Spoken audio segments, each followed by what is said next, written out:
Balinese pork recipe with rice cooker. First, put oil to fry shallot and garlic until brown color, okay?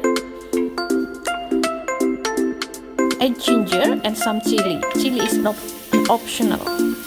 Add sugar and salt, then mix them well. Pork in. Add caviar, lime and bay leaves, lemongrass, and add Kecap Manis. Add a bit water.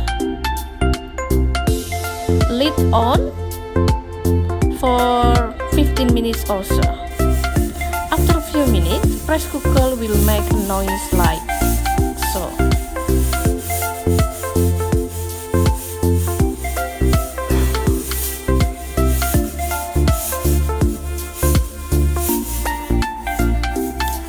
Switch off the stove after 15 minutes or so, okay?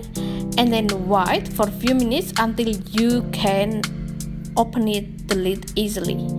Look how easy to open it. Here you go. And don't forget taste it.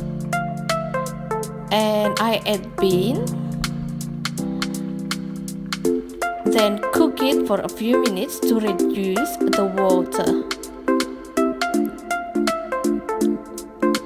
Here you go, now it's ready to serve. It's so tender, easy and yummy. Enjoy!